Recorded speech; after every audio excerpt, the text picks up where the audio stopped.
Oke teman-teman, selamat datang di Bas Banajar YouTube channel. Pada kesempatan kali ini, kita akan membahas latihan berikut ini. Tetapi, sebelum kita masuk ke pembahasan video, saya akan mengajak teman-teman untuk terlebih dahulu mengklik tombol subscribe pada channel ini dan nyalakan loncengnya, lalu klik like pada video ini jika kalian merasa terbantu. Oke, langsung saja kita masuk ke pembahasan videonya.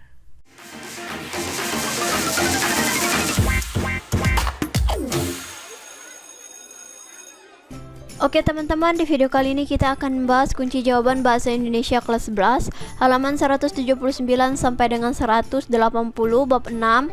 Kegiatan 2, memahami karya ilmiah status kondisi terumbu karang di Teluk Ambon, Widya Riset LIPI Kurikulum Merdeka. Langsung saja kita baca soalnya kemudian kita jawab. Setelah membaca karya ilmiah status kondisi terumbu karang di Teluk Ambon karya Terry Indrabudi dan Robert Alik di atas, jawablah pertanyaan-pertanyaan berikut bersama kelompok membaca kalian. 1. Temukan arti kosakata di bawah ini dengan menggunakan Kamus Besar Bahasa Indonesia. A. Sedimen. B. Polutan. C. Antropogenik. D. Ekologis. E. Substrat. F. Terumbu karang. G. Bentos. H. Abiotik. I. Salinitas. J. Signifikan. K. Turbiditas. Jawabannya, arti kosakata Kamus Besar Bahasa Indonesia. A. Sedimen, benda padat yang diendapkan oleh air atau es. B. Polutan, bahan yang mengakibatkan polusi. C. Antropogenik, bersifat buatan manusia. D. Ekologis, bersifat ekologis. E. Substrat, landasan, alas, dasar hidup jasad. F. Terumbu karang, ekosistem bawah laut yang dibangun oleh zat yang dihasilkan oleh sekelompok biota hingga membentuk struktur semacam batu kapur menjadi habitat hidup berbagai satwa laut. G. Bentos, organisme yang mendiami daerah dasar perairan. H. Abiotik, berkenaan dengan atau dicirikan oleh tidak adanya organisme hidup. I. Salinitas, tingkat kandungan garam air laut, danau, sungai dihitung dalam persen per 1000. J. Signifikan, penting, berarti. K. Turbiditas, kekeruhan. 2. Jawablah pertanyaan-pertanyaan berikut ini. A. Berdasarkan peta yang terdapat pada karya ilmiah tersebut, di manakah lokasi terumbu karang yang diteliti? Jawabannya Teluk Ambon. B. Mengapa kondisi terumbu karang itu diteliti? Jelaskan jawabanmu. Jawabannya, agar dapat melihat kondisi terkini dari terumbu karang. Hasil penelitian ini akan dibandingkan dengan penelitian sebelumnya untuk melihat dampak sedimen dan polutan terhadap biota di lokasi tersebut. C. Apa yang menyebabkan penurunan penutupan karang hidup? Jelaskan jawabanmu. Jawabannya, meningkatnya sedimen dan polutan yang masuk ke perairan. D. Mengapa aktivitas perkapalan mempunyai andil dalam kerusakan terumbu karang? Jawabannya, karena jangkar kapal yang mengenai terumbu karang dapat merusak terumbu karang tersebut. Emisi bangunan dari mesin kapal juga merusak terumbu karang. E. Sebutkan stasiun-stasiun pengamatan yang mengalami peningkatan penutupan karang di tahun 2015 dibandingkan tahun 2012. Jelaskan kegiatan-kegiatan yang dapat menunjang hal itu berdasarkan karya ilmiah di atas.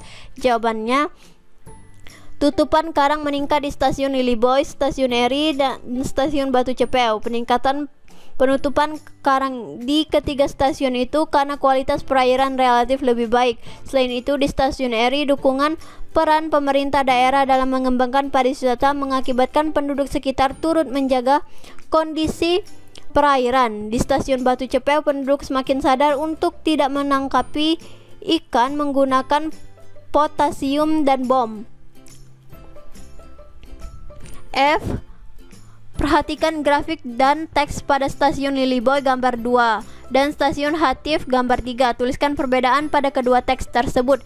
Jawabannya, grafik dan teks pada stasiun Liliboy dan stasiun Hatif besar menunjukkan perbedaan persentase komponen pasir yang berbeda. Pada stasiun Hatif besar dijumpai pasir sebanyak 57,4%, sedangkan di stasiun Liliboy hanya terdapat 4% pasir. G. Perhatikan Grafik dan teks pada stasiun Eri dan stasiun Batu Cepeu. Tuliskan persamaan pada kedua teks tersebut. Jawabannya, grafik dan teks pada stasiun Eri dan stasiun Batu Cepeu menunjukkan persamaan ditemukannya koral masif pada kedua stasiun pengamatan itu. H. Sebutkan contoh pernyataan yang berupa fakta dari karya ilmiah di atas. Jelaskan pendapatmu. Jawabannya, contoh pernyataan yang berupa fakta. Jumlah marga karang batu di stasiun Poka dan stasiun Hunut mengalami pengurangan yang cukup drastis karena peneliti tidak menemukan marga karang batu berikut: Sinarina, Gonaistera, Barabatoya, Favona, Alfobra, Samokora, dan Montipora. I. Sebutkan contoh pernyataan yang berupa opini dari karya ilmiah di atas. Jelaskan pendapatmu. Jawabannya, contoh pernyataan yang berupa opini. Kendati demikian, terumbu karang di Indonesia saat ini mengalami banyak tekanan, baik tekanan dari alam maupun dari manusia, karena penulis tidak menyebutkan jenis tekanan alam yang terjadi. J. Apakah hubungan antara sedimentasi akibat erosi air hujan dengan keberlangsungan terumbu karang? Jawabannya, sedimentasi akibat erosi air hujan mengakibatkan kekeruhan air laut meningkat.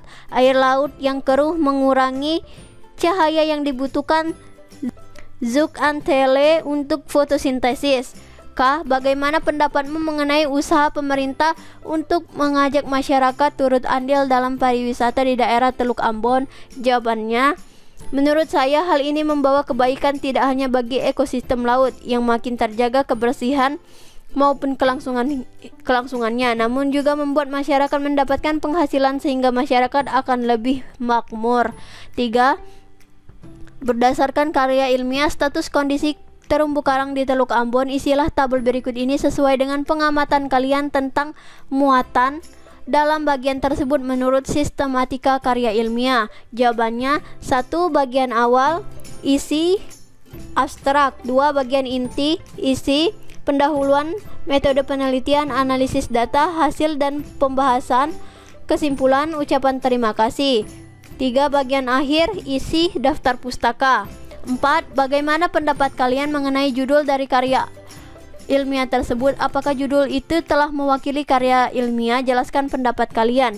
Jawabannya, judul penelitian sudah menggambarkan topik dan lokasi penelitian, namun belum menggambarkan metode penelitian yang digunakan. Oke teman-teman, mungkin sampai sini saja pembahasan kali ini. Jika ada jawaban yang kurang jelas atau kurang dimengerti, silakan kalian tanyakan di kolom komentar di bawah, dan sampai jumpa di latihan berikutnya.